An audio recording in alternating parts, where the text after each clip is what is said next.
You wanted to talk a little bit something about infrared and maybe even show some of your work with that.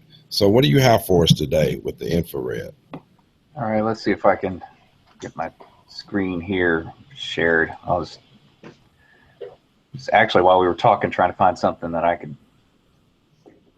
I know, stop. Let's just get this big here. So yeah.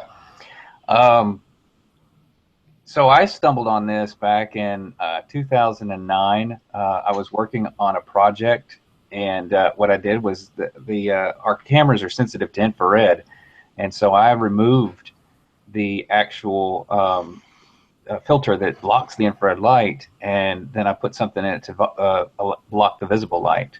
And what came was this surrealistic looking world. And so this was actually the prototype picture that I came up with. Right. But it actually merged into, well, that's not what I want to do. Let me try that again. All right, there we go. So this is some of my latest work with a camera that I have converted. It's just a 5 megapixel camera.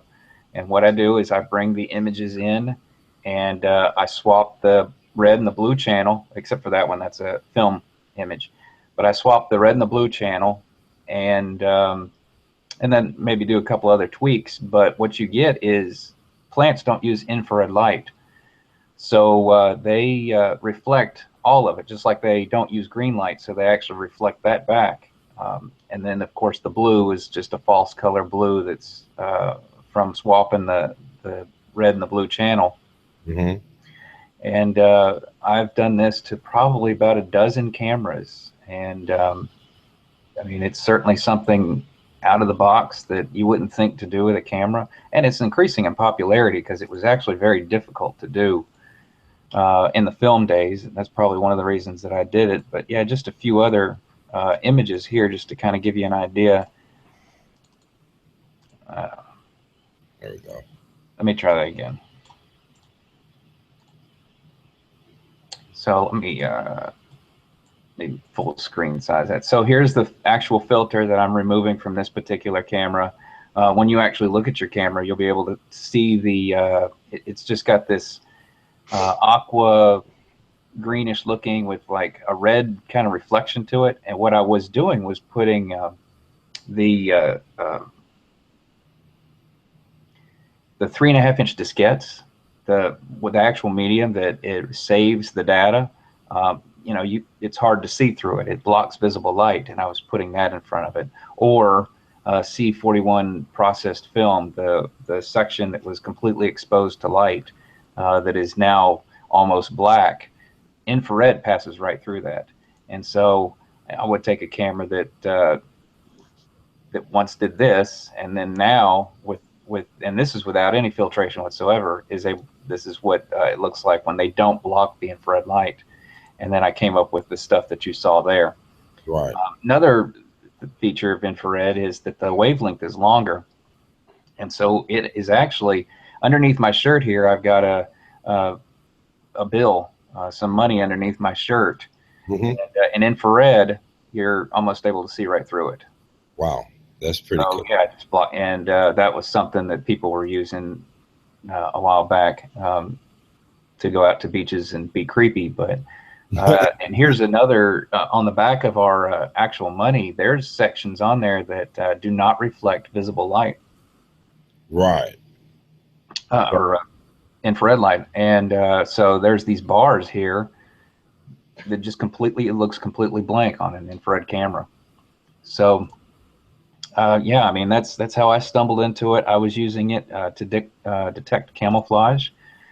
And because in the world of camouflage, if you paint a truck to look like grass in the visible spectrum, you know, it's hard to see it. But in infrared, that truck shows up black.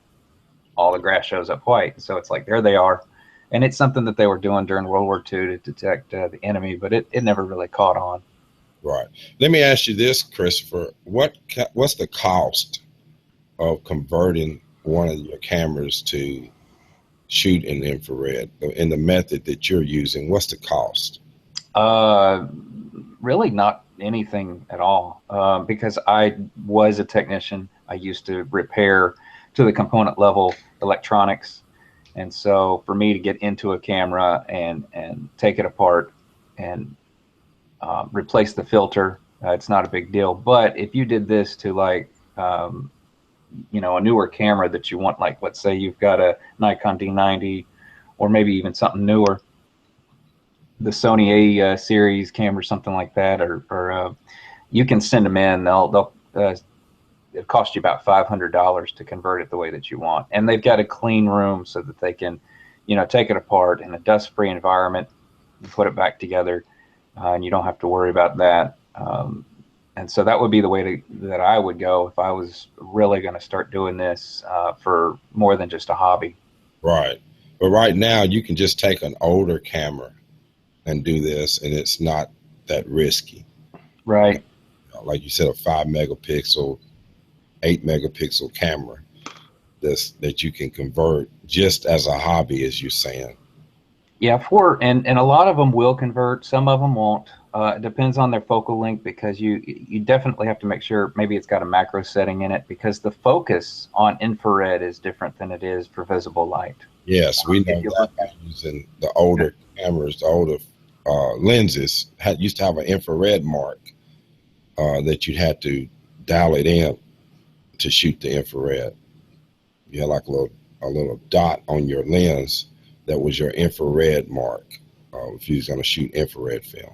Yeah, absolutely. So yeah, it's one of those things that you can get into, and you know, how do you make a small fortune with photography? You spend a big fortune. There you go. That's it. And of course, I really appreciate that. If anybody listening and they want to learn this, of course, you can contact me and I'll get you in touch with Christoper, or if he wants to tell his website. I need to put his website on my regular page. I'll do that, Christoper. At some point, I'm going to put your website on so I can just bring it up from this side.